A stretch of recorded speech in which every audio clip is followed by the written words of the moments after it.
पूरे एक हफ्ते बाद आज शाम को सुनील घर लौटा। डरते डरते डोरबेल बजाई। बीवी ललिया ने दरवाज़ा खोला और पूछा, हो गई फुर्सत तुम्हें? हाँ, मुझे दूसरे राज्य में जाना पड़ा था ना, सो चलिए मैं चाय बनाकर लाती हूँ। ललिया के रसोई घर में जाते ही सुनील ने चैन की सांस ली। पहले तो जब सुनील को लौटने में कुछ दिन लग जाते थे तो ललिया का गुस्सा देखने लायक होता था। मानो कोई समझ ही नहीं कि आखिर ट्रांसपोर्टर का क्या काम ही ऐसा। वह किसी ड्राइवर को रख तो ले, पर क्या भरोसा कि वह कैसे चलाएगा, क्या करेगा। और कौन सा सुनील बाकी ट्रक वालों की तरह बाहर जाकर धंधे वालियों के अड्डे पर मुंह मारता है। चाहे जितने दिन हो जाए, घर से ललिया के होठों का रस पीकर जो निकलता तो दोबारा फिर घर में ही आकर रसपान करता।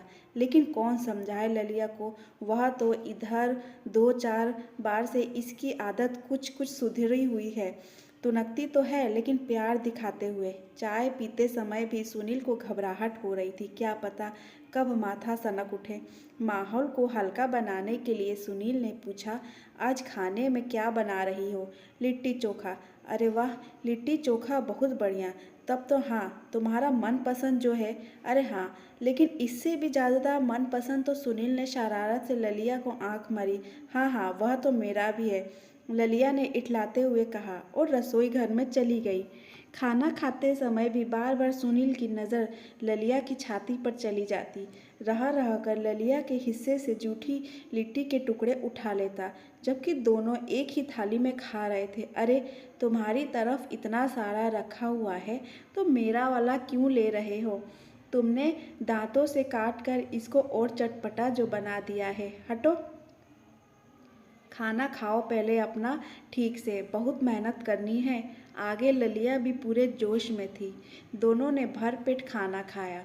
ललिया बर्तन रखने चली गई और सुनील पिछवाड़े जाकर टहलने लगा। तभी उसने देखा कि किसी की चप्पलें पड़ी हुई थी।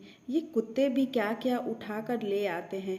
सुनील ने झल्लाकर उन्हें लात मारकर दूर किया और घर में घुसकर दरवाज़ा बंद कर लिया।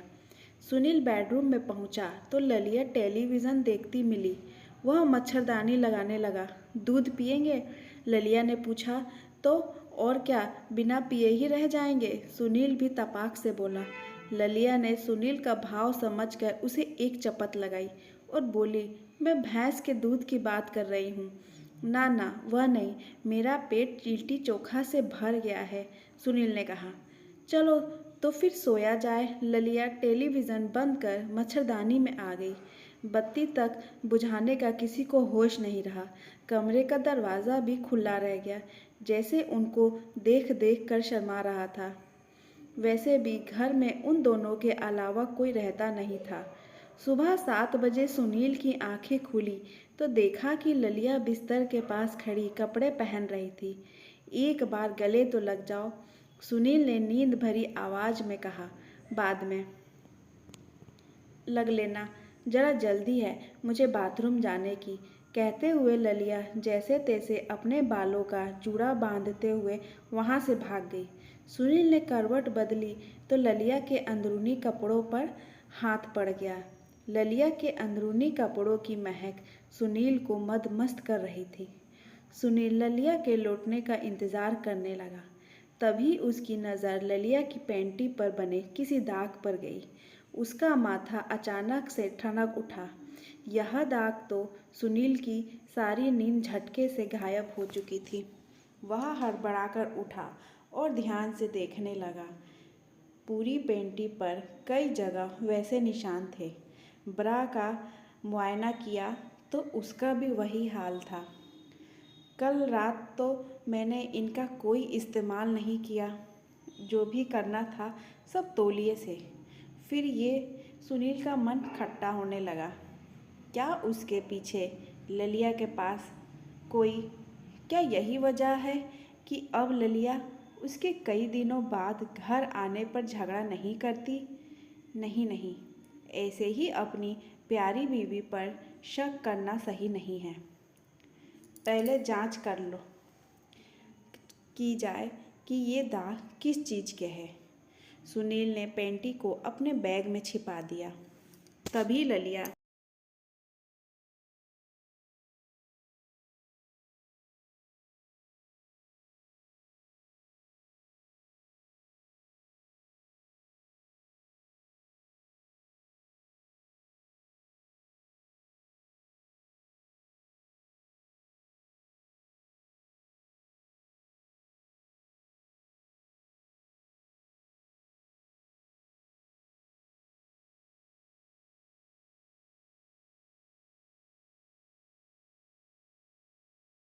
आ गई। आप उठ गए?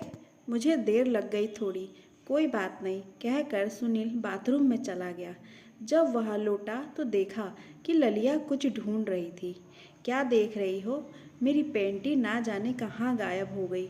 ब्रा तो पहन ली है मैंने, चूहा ले गया होगा। चलो नाश्ता बनाओ, मुझे आज जल्दी जाना है। सुनील ने काम को टालने के अंदाज में कहा। ललिया भी मुस्कुरा उठी। नाश्ता कर सुनील सीधा अपने दोस्त मुकेश के पास पहुंचा।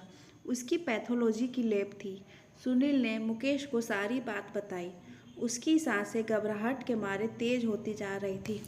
अरे अपना हार्ट फेल करा के अब तू मर मत, मैं चेक करता हूँ। सुनील ने मुकेश को पेंटी दे दी। शाम को आना, बता दूंगा कि दाग किस चीज़ का है, मुकेश ने कहा। सुनील ने रजामंदी में सिर हिलाया और वहाँ से निकल गया। दिन भर पागलों की तरह घूमते घूमते शाम हो गई। न खाने का होश न पीने का। वह धड़कते दिल से मुकेश के पास पहुँचा। क्या रिपोर्ट आई? मुकेश ने भरे मन से जवाब दिया। यार दाग तो वही है जो तू सोच रहा है, लेकिन अब इससे किसी फैसले पर तो सुनील जस का तस खड़ा रह गया। मुकेश उसे समझाने के लिए कुछ कुछ बोले जा रहा था, लेकिन उसका माथा तो जैसे सुन्न हो चुका था। सुनील घर पहुंचा तो ललिया दरवाजे पर ही खड़ी मिली। कहाँ गायब थे दिन भर? ललिया परेशान होते हुए बोली। किसी से कुछ काम था, कहता हुआ सुनील सिर पकड़कर पलंग पर बैठ गया। तबीयत तो ठीक है ना आपकी? ललिया ने सुनील के पास बैठकर उसके कंधे पर हाथ रख, सिर में बहुत तेज दर्द हो रहा है, बैठिए मैं चाय बनाकर लाती हूँ, कहते हुए ललिया रसोई घर में चली गई। सुनील ने ललिया की पेंटी को गद्दे के नीचे दबा दिया। चाय पीकर वह बिस्तर पर लेट गया। रात को ललिया खाना लेकर आई और बोली, अजी अब आप मुझे भी मार देंगे, बताओ तो सही क्या हुआ? ज़्यादा दिक्कत है तो चलो डॉक्टर के पास ले चलती हूँ।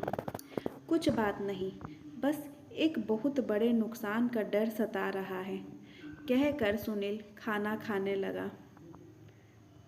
अपना ख्याल रखो, कहते हुए ललिया सुनील के पास आकर बैठ गई।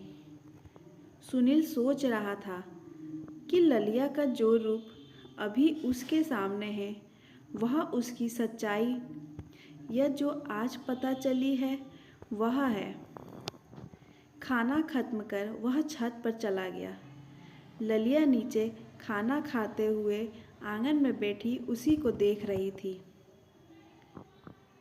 सुनील का ध्यान अब कल रात पिछवाड़े वाली पड़ी चप्पलों पर जा रहा था। वह सोचने लगा, लगता है वे चप्पलें भी इसी के यार की। नहीं, बिल्कुल नहीं, ललिया ऐसी नहीं है। रात को सुनील ने नींद की एक गोली खा ली, पर नींद की गोली भी कम ताकत वाली निकली।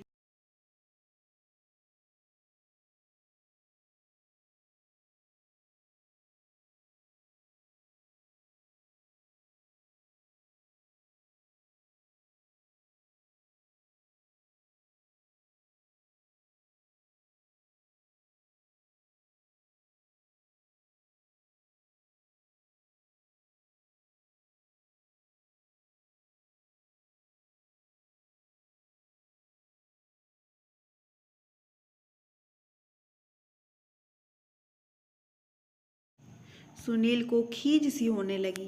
पास में देखा तो ललिया सोई हुई थी। यह देखकर सुनील को गुस्सा आने लगा।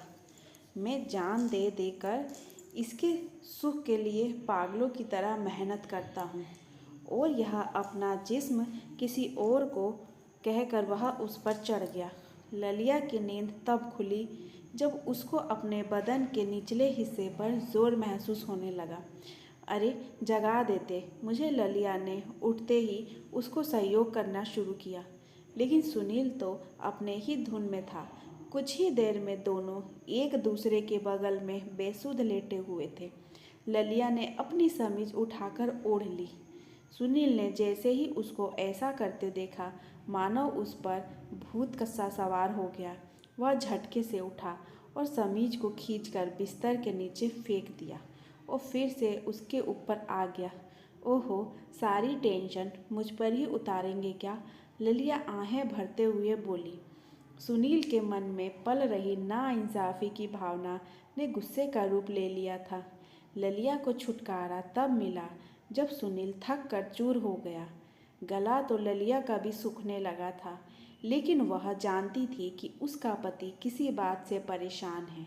ललिया ने अपने आप को संभाला और उठकर थोड़ा पानी पीने के बाद उसकी चिंता करते करते कब उसको दोबारा नींद आ गई कुछ पता न चला। ऐसे ही कुछ दिन गुजर गए। हंसने हंसाने वाला सुनील अब बहुत गुमसुम रहने लगा था और रात को तो ललिया की एक ना सुनना मानो उसकी आदत बनती जा रही थी। ललिया का दिल किसी अनहोनी बात से कांपने लगा था। वह सोचने लगी थी कि इनके माँ पिताजी को बुला लेती हूँ। सुनील वे ही समझा सकते हैं कुछ।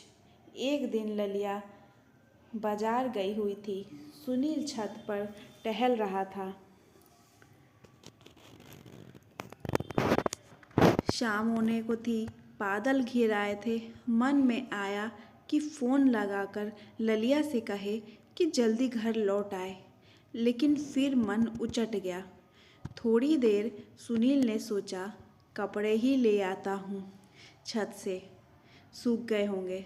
सुनील छत पर गया ही था कि देखा पड़ोसी बीरबल बाबू के किराएदार का लड़का रंगवा, जो कि 18-19 साल का होगा, दबे पैर उसकी छत से ललिया के अंदरूनी कपड़े लेकर अपनी छत पर कूद गया।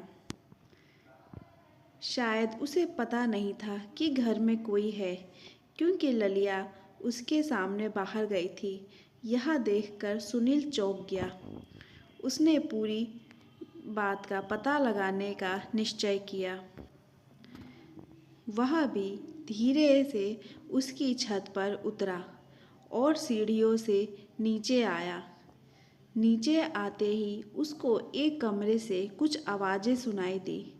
सुनील ने झांक कर देखा तो रंगवा अपने हम उम्र ही किसी गुंडे से दिखने वाले लड़के से कुछ बातें कर रहा था। अबे रंगवा, तेरी पड़ोसन तो बहुत अच्छा माल है। हाँ, तभी तो उसकी ब्रा पेंटी के लिए भटकता हूँ, कहकर वह हंसने लगा। इसके बाद सुनील ने जो कुछ देखा उसे देखकर उसकी आंखें फटी रह गई। दोनों ने ललिया के अंदरूनी कपड़ों पर अपना जोश निकाला और रंगवा बोला, अब मैं वापस उसकी छत पर रख आता हूँ, वह लौटने वाली होगी। अबे कब तक ऐसे ही करते रहेंगे? कभी असली में उसको मिलेगी, लेकिन उस पर तो पतिव्रता होने का फुतूर है। वह किसी से बात तक नहीं करती। पति के बाहर जाते ही घर में झाड़ू लगाने का होश नहीं रहता उसे।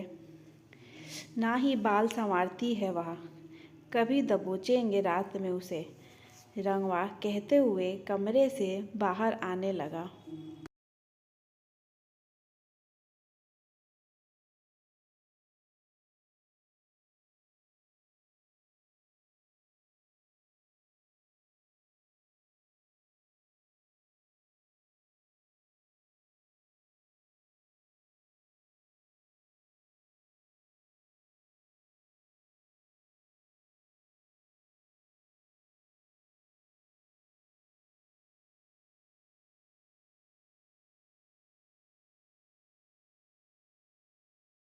सुनील जल्दी से वापस भागा और अपनी छत पर कूद के छिप गया।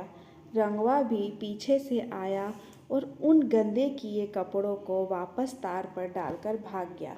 सुनील को अब सारा मामला समझ आ गया था। रंगवा इलाके में आए दिन अपनी घटिया हरकतों के चलते थाने में अंदर बाहर होता रहता था। उसके बुरे संग से उसके माँ बाप भी परेशान थे। सुनील को ऐसा लग रहा था जैसे कोई अंदर से उसके सिर पर बर्फ रगड़ रहा है। उसका मन तेजी से पिछली चिंता से तो हटने लगा, लेकिन ललिया की हिफाजत की नई चुनौती ने फिर से उसके माथे पर बल ला दिया। उसने तत्काल यह जगह छोड़ने का निश्चय कर लिया। ललिया भी तब तक लौट आती। आते ही वह बोली, सुनिए, आपकी माँ को फ़ोन कर देती हूँ, वे समझा पाएंगी आपको। सुनील ने उसको सीने से कसकर चिपका लिया। तुम साथ होना सब ठीक है और रहेगा। अरे लेकिन आपकी यह उदासी मुझसे देखी नहीं जाती है। अब आज के बाद यह उदासी नहीं दिखेगी। खुश मेरी जान लेकर ही मानेंगे आप। बोलते बोलते ललिया को रोना आ गया। यह देखकर सुनील की आंखों से भी आंसू छलकने लगे थे। वह सिसकते हुए बोला, अब मैं ड्राइवर रख लूँगा और खुद तुम्हारे पास ज़्यादा से ज़्यादा समय। प्यार उनके चारों ओर मानो नाचता फिरता फिर से मुस्कुराने लगा था।